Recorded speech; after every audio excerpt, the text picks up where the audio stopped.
दोस्तों, एक लड़की स्टेशन पर भीख मांग रही थी। फटे पुराने मैले कुचले उसके कपड़े थे। तभी वहां पर एक ट्रेन आकर रुकती है। उस ट्रेन में से काफ़ी ज़्यादा पैसेंजर उतरकर अपनी अपनी मंजिल को जाने के लिए निकलने लगते हैं। तभी वह लड़की उन पैसेंजरों से जाकर भीख मांगने लगती है। उसी भीड़ के अंदर एक व्यक्ति था और जैसे ही वह लड़की भीख मांगते हुए उस व्यक्ति के सामने जाती है अपने हाथ को फैलाए हुए, तो उस व्यक्ति को देखते ही एकदम से हैरान सी हो जाती है और वहाँ से भागने लगती है। आखिर कौन थी वह लड़की जो स्टेशन पर इस तरह से भीख मांग रही थी और वह उस व्यक्ति को देखकर ऐसे भागने क्यों लगी थी? पूरी कहानी की सच्चाई जानने के लिए वीडियो को अंत तक जरूर देखें। नमस्कार दोस्तों, मेरा नाम है जीतू सौरत और आप लोग देख रहे हो ब्रेन डिमांड चैनल। वीडियो को ज़्यादा से ज़्यादा शेयर करें और पेज को फॉलो करना ना भूलें। आज की एक कहानी चंडीगढ़ की है। चंडीगढ़ के अंदर एक अमीर व्यक्ति होता है जिसके काफ़ी बड़े बिजनेस हैं। उसके परिवार में वो 4 लोग रहा करते हैं। एक वो खुद होता है, एक उसकी पत्नी होती है और एक बेटी होती है जिसकी उम्र 20-21 साल है और एक बेटा था जिसकी उम्र महज 8 साल है। अब वो सभी लोग उस घर के अंदर हंसी खुशी रहा करते हैं। पैसों की कोई भी दिक्कत नहीं है, अच्छे खासे बिजनेस चले हुए हैं। तो उसने अपने घर में नौकर चाकर भी रख रखे हैं। उनकी एक गाड़ी होती है और उस गाड़ी को चलाने के लिए वह एक नए ड्राइवर को अपॉइंट करता है जो चंडीगढ़ के लोकल एरिया से आता है। ड्राइवर का नाम होता है अभिषेक। अभिषेक उनके घर आया करता और उसकी गाड़ी को चलाया करता जहाँ भी वो लोग जाते। परिवार को जब भी कहीं जाना होता तो अभिषेक गाड़ी को चलाकर ले जाया करता। परिवार उसमें बैठकर अपनी मंजिल तक पहुंच जाया करता। धीरे धीरे इसी तरह से समय बीत रहा था। तभी एक दिन उस अमीर आदमी की लड़की जिसका नाम था नेहा, वह उस ड्राइवर को खड़ा होकर बड़ी गौर से ही देख रही थी। इधर जो ड्राइवर है वह भी उस लड़की की तरफ देखता है और दोनों एक दूसरे से आंखों ही आंखों में बातें करने लगते हैं। दोनों को धीरे धीरे एक दूसरे से दोस्ती होती है और दोस्ती के बाद ये मुलाकातें प्यार में बदल जाती हैं। दोनों को एक दूसरे से प्यार हो गया था। अब जो नेहा है वो अभिषेक से बार बार कहा करती कि अभिषेक तुम मुझसे शादी कर लो, मैं तुम्हारे बिना नहीं रह सकती। लेकिन अभिषेक नेहा से कहा करता कि तुम कहाँ हो और मैं कहाँ हूँ। तुम इतने बड़े बाप की बेटी हो और मैं एक छोटा सा नौकर हूँ जो तुम्हारे घर पे थोड़ी सी सैलरी पाने के लिए काम किया करता हूँ। हमारी तुम्हारी जोड़ी कैसे चलेगी? लेकिन नेहा बार बार उसको उकसाया करती, बार बार उससे कहा करती कि मुझे नहीं पता कि तुम कितने बड़े हो, कितना पैसा है तुम्हारे पास। केवल मुझे ये पता है कि मैं तुम्हारे साथ बिल्कुल खुश रहूँगी और मुझे तुम्हारे साथ ही रहना है। अभिषेक अभी टाल रहा था बात को, लेकिन अचानक से एक दिन जो नेहा है वो अपनी हाथों की नसों को काट लेती है। काफ़ी ज़्यादा ब्लीडिंग होने लगती है। नेहा का पिता अभिषेक को फ़ोन करता है। रात का समय था। अभिषेक अपने घर से आता है और उनकी गाड़ी को लेकर नेहा को हॉस्पिटल ले जाता है। अब नेहा को जब वह हॉस्पिटल पहुंचा देता है तो उसके बाद वह वापस घर आ जाता है और गहरी सोच में डूब जाता है। वह सोचने लगता है कि इसने ये क्या कर दिया। उसके बाद एक दिन नेहा के लिए वो खाना लेकर गया था। उसके घर वाले कहीं इधर उधर मार्केट में गए हुए थे। नेहा हॉस्पिटल में थी तो अभिषेक जैसे ही वहाँ पर जाता है तो नेहा उससे कहती है कि देख लो, अगर तुमने अब भी मुझसे शादी नहीं की तो मैं अपने आप को इस दुनिया से विदा कर लूँगी। इस बात को सुनकर अभिषेक नेहा के मुँह पर हाथ रख देता है और कहता है कि इससे आगे एक वर्ड भी मत बोलना, तुम्हें पता है मैं तुमसे कितना प्यार करता हूँ। इसके बाद नेहा ठीक हो जाती है। ठीक होने के बाद डिस्चार्ज होकर अपने घर आ जाती है और नेहा अभिषेक के साथ फरार होने की प्लानिंग बनाने लगती है। वह अभिषेक से कहती है कि हमें किसी न किसी दिन यहाँ से भागना है और दोनों मिलकर एक दूसरे के साथ शादी करेंगे और एक साथ रहेंगे। अब दोस्तों धीरे धीरे एक दिन शाम को नेहा अपने कमरे से चुपके से निकलती है और बाहर अभिषेक बाइक लेकर उसका इंतज़ार कर रहा था। तो वहाँ से नेहा भागकर अभिषेक के साथ उस बाइक पर बैठ जाती है और वो लोग रातों रात वहाँ से फरार हो जाते हैं। दूसरे दिन यह बात जैसे उस अमीर व्यक्ति को पता चलती है कि उसकी बेटी घर में कहीं मिल नहीं रही है तो वह उसको चारों तरफ ढूंढता है। अब अमीर व्यक्ति था, पैसों वाला भी था, तो 2-3 दिन के बाद उसे उसकी बेटी मिल जाती है। बेटी मिलती तो है लेकिन बेटी अब तक कोर्ट मैरिज कर चुकी थी अभिषेक के साथ। अभिषेक ने और नेहा ने कोर्ट मैरिज कर ली थी और पुलिस का प्रोटेक्शन ले रखा था। अब वो अमीर व्यक्ति करे भी तो क्या करे, अगर कोई वैसा कदम उठाता तो उसकी काफ़ी ज़्यादा बदनामी हो जाती। शहर की बात थी तो वह सोचता है कि कोई बात नहीं, बात को यहीं पर दबाओ। तो अपनी बेटी को एक बार समझाता है। बेटी से कहता है कि बेटी तू ऐसा मत कर, ऐसा करना ठीक नहीं है, हमारी इज्जत मिट्टी में मिल जाएगी। ये कहाँ है और तुम कहाँ हो? लेकिन उसकी बेटी कहती है कि पिताजी मैंने इससे प्यार किया है और मैं इसी के साथ खुश रहूँगी, आप हमें परेशान ना ही करो तो ही अच्छा है।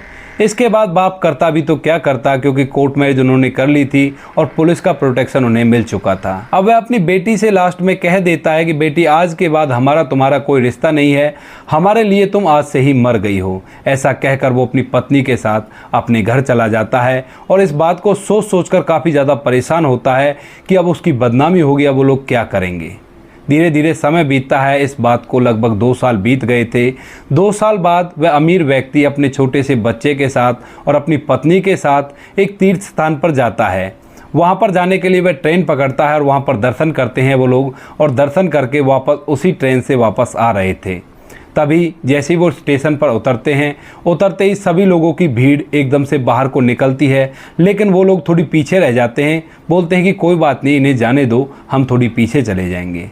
जैसे सारी भीड़ वहाँ से निकल जाती है तो वो लोग भी निकलते हैं और ट्रेन से निकलते ही वह देखते हैं कि उनकी बेटी जो 2 साल पहले उन्हें छोड़कर चली गई थी, वो स्टेशन पर बड़ी ही बुरी हालत में भीख मांग रही है।